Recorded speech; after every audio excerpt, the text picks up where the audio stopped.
আসসালামু আলাইকুম প্রিয় নবম এবং দশম শ্রেণীর শিক্ষার্থীরা, এই ভিডিওতে আলোচনা করব নবম এবং দশম শ্রেণীর ইংরেজি বইয়ের ইউনিট 4 এর লেসন 2। লেসন 2 অর্থ হলো পার্ট 2, মে ডে অর্থ হলো মে দিবস। প্রিয় শিক্ষার্থীরা, আমরা এই মে দিবস সম্পর্কে পুরো প্যাসেজটা আমরা প্রতিটা ওয়ার্ডের অর্থ সহকারে পড়ব। তো মনোযোগ সহকারে ভিডিও দেখো, অবশ্যই তুমি সম্পূর্ণ বুঝতে পারবে এবং উচ্চারণও তোমাদেরকে দেওয়া হবে। চলো আমরা দেখি। মে ডে অর্থ হলো মে দিবস। অ্যাক্টিভিটি এতে বলেছে look at the picture and talk about you. Look অর্থ তাকাও, অ্যাট দ্য পিকচার ছবির দিকে, অ্যান্ড এবং টক মানে বলো, অ্যাবাউট সম্পর্কে এটির মানে হলো ছবিটির দিকে তাকাও এবং এর সম্পর্কে বলো।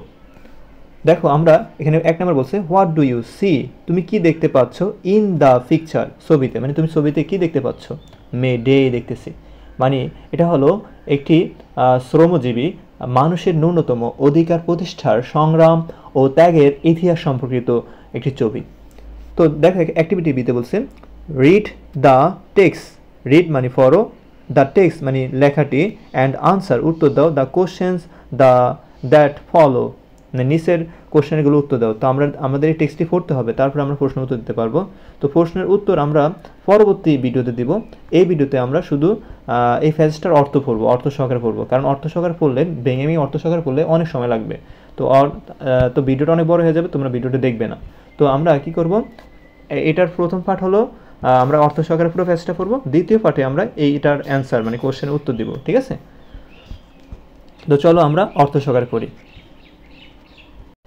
প্রিয় শিক্ষার্থীরা, প্রথম সেন্টেন্সের আমরা প্রত্যেকটা ওয়ার্ডের শব্দার্থ পড়ব।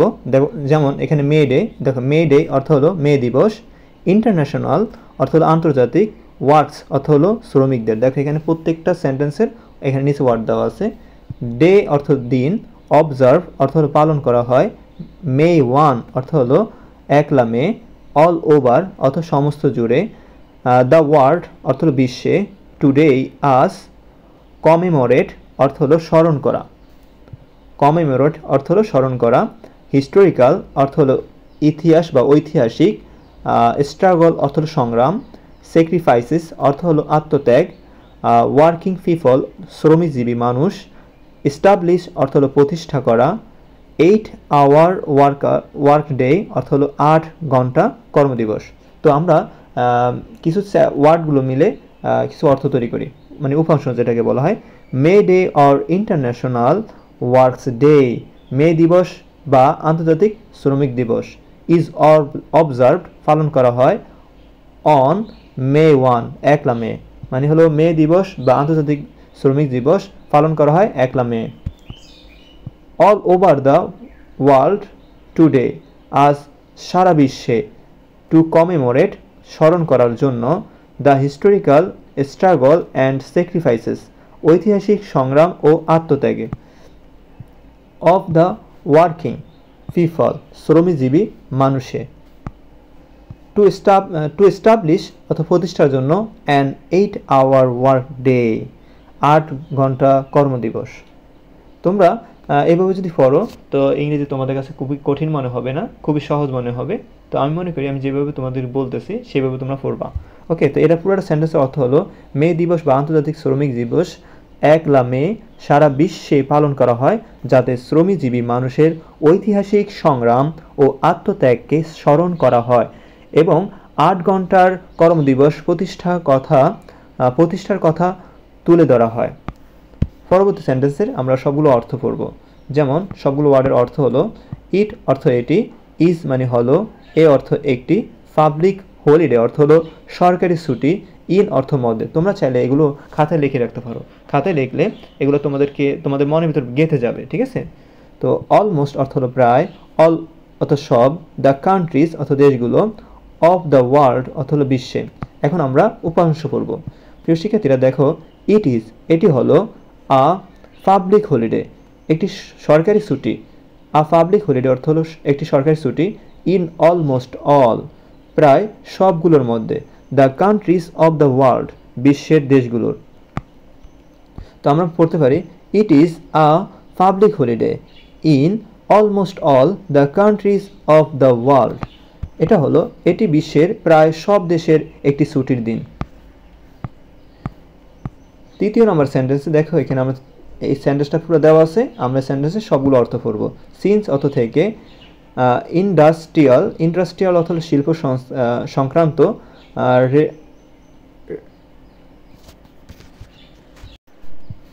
রেভলিউশন অর্থ হলো বিপ্লব, 18th অর্থ হলো অষ্টাদশ, 19th অর্থ হলো 19, সেঞ্চুরি অর্থ হলো শতাব্দী, ইউরোপ অর্থ হলো ইউরোপ, ইউএস অর্থ হলো যুক্তরাষ্ট্র, ওয়ার্কার্স অর্থ হলো শ্রমিকরা, ওয়ার্ক অর্থ হলো কাজ করা আর ওয়ার্কার্স অর্থ হলো শ্রমিকরা, মিলস অর্থ হলো কারখানা, ফ্যাক্টরিজ অর্থ হলো কারখানা তাও বোঝায়, হ্যাড বিন ওয়ার্কিং অর্থ হলো কাজ করেছিল বা করেছিল, লং শিফট অর্থ দীর্ঘ সময়ের শিফট, 14 অর্থ হলো 14, অর ইভেন মোর বা আরও বেশি, আওয়ার্স অর্থ হলো ঘন্টা, আর ডে অর্থ হলো প্রতিদিন। তো আমরা এখন উপাংশ পড়ব। সিন্স দ্য ইন্ডাস্ট্রিয়াল রিভলিউশন, শিল্প বিপ্লবের পর থেকে, in the 18th and 19th centuries, অষ্টাদশ ও 19 শতকে, in Europe and the US, ইউরোপ এবং যুক্তরাষ্ট্রে, the workers in mills, the factories, কলকারখানা ও শ্রমিকরা, হ্যাড বিন ওয়ার্কিং কাজ করেছিল, লং শিফট দীর্ঘ শিফটে, 14 or even more hours a day, প্রতিদিন 14 বা আরও বেশি ঘন্টা। তো আমরা এই পুরো সেন্টেন্সের অর্থ হলো, শিল্প বিপ্লবের পর অষ্টাদশ ও 19 শতকে ইউরোপ ও যুক্তরাষ্ট্রে কলকারখানার শ্রমিকরা প্রতিদিন 14 বা তারও বেশি ঘন্টা দীর্ঘ শিফটে কাজ করেছিল।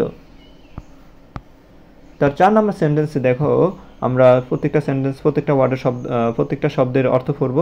অন মে 1st মানে 1 মে, on May 1st 1 May, in 1886 অর্থ হলো 1886 সালে, ইন্সপায়ার্ড বাই দ্বারা অনুপ্রাণিত হয়, ইন্সপায়ার্ড বাই অর্থ হলো দ্বারা অনুপ্রাণিত হয়ে, মানে বাই অর্থ ধারা, তো ইন্সপায়ার্ড বাই অর্থ হলো ধারা অনুপ্রাণিত হয়ে, ট্রেড ইউনিয়নস অর্থ হলো শ্রমিক সংঘ, হাফ অফ অর্থ অর্ধেক, ওয়ার্কার্স অর্থ শ্রমিকরা, ম্যাককর্মিক হারভেস্টিং মেশিন কোম্পানি, এর অর্থ হলো ম্যাককর্মিক হারভেস্টিং মেশিন কোম্পানি, এটা একটা নাম, কোম্পানির নাম, শিকাগো অর্থ শিকাগো, ওয়েন্ট অন স্ট্রাইক অর্থ হলো ধর্মঘটের যায়, মানে অন স্ট্রাইক অর্থ ধর্মঘট, ওয়েন্ট অন স্ট্রাইক ধর্মঘটে যায়, ডিম্যান্ডিং অর্থ হলো দাবিতে, 8 hour ওয়ার্ক ডে 8 ঘন্টা কর্মদিবস। এখন আমরা উপাংশ পড়ব।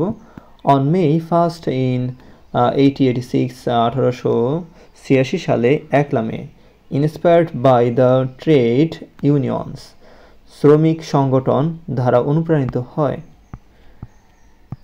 half of workers at the McCormick Harvesting Machine Company in Chicago, মানে শিকাগোর ম্যাককর্মিক হারভেস্টিং মেশিন কোম্পানির অর্ধেক শ্রমিক, ওয়েন্ট অন স্ট্রাইক ধর্মঘটে যায়, demanding on 8 hour work day 8 ঘন্টা কর্মদিবসের দাবিতে।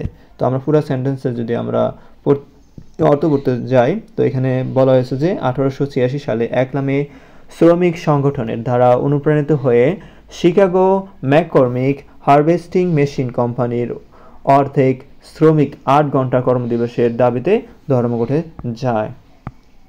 সেন্টেন্স 5 নাম্বার সেন্টেন্সে আমরা সবগুলো ওয়ার্ডের অর্থ পড়ব। 2 days later মানে 2 দিন পরে, ওয়ার্কস র্যালি শ্রমিকদের সমাবেশ, ওয়াজ হেল্ড অনুষ্ঠিত হয়, নিয়ার কাছাকাছি, ম্যাককর্মিক হারভেস্টিং মেশিন কোম্পানিটির নাম, অ্যাবাউট 6000 ওয়ার্কার্স মানে প্রায় 6000 শ্রমিক, জয়েন্টেড ইট মানে হলো এতে যোগদান করেন। তো 2 days later 2 দিন পরে ওয়ার্কার্স র্যালি ওয়াজ হেল্ড, শ্রমিকদের একটি সমাবেশ অনুষ্ঠিত হয় near the McCormick harvesting machine company, McCormick harvesting machine কোম্পানির কাছে। about 6,000 ওয়ার্কার্স জয়েন্টেড ইট মানে হলো এবং এতে প্রায় 6,000 শ্রমিক যোগদান করেন।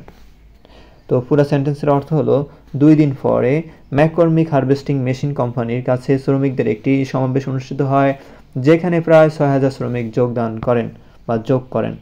ওকে, তারপরে 6 নম্বর সেন্টেন্সে দেখো আর rally was addressed by the labour leaders. ঠিক আছে, দ্য র্যালি অর্থ হলো সমাবেশ, ওয়াজ অ্যাড্রেসড বাই ভাষণ প্রদান করা হয় দ্য লেবার লিডার্স অর্থাৎ শ্রমিকদের নেতা অথবা শ্রমিক নেতার। উপাংশ আমরা হিসাবে পড়তে পারি দ্য র্যালি অথবা সমাবেশ, ওয়াজ অ্যাড্রেসড বাই ভাষণ প্রদান করেন দ্য লেবার লিডার্স অর্থ হলো শ্রমিকদের নেতার দ্বারা। ওকে, তো এটার পুরো অর্থ হলো সমাবেশ শ্রমিক নেতারা ভাষণ দেন। তো আমরা পরবর্তী 7 নম্বর সেন্টেন্সের অর্থ পড়ব। দে অর্থ তারা, অবজার্ভ অর্থ হলো আহ্বান জানালো, মানে আর্জড অর্থ হলো আহ্বান জানালো। দ্য ওয়ার্কার্স অর্থ হলো শ্রমিকদের। টু স্ট্যান্ড টুগেদার অর্থ হলো একত্রিত থাকতে। দ্য ওয়ার্কার্স শ্রমিকদের। টু স্ট্যান্ড টুগেদার একত্রিত থাকতে। টু গো অন উইথ চালিয়ে যেতে। দেয়ার স্ট্রাগল অর্থাৎ তাদের সংগ্রাম। And not to give in এবং হাল না ছাড়তে। টু দেয়ার বসেস তাদের মালিকদের কাছে। আমরা যদি অপংশ হিসাবে পড়ি,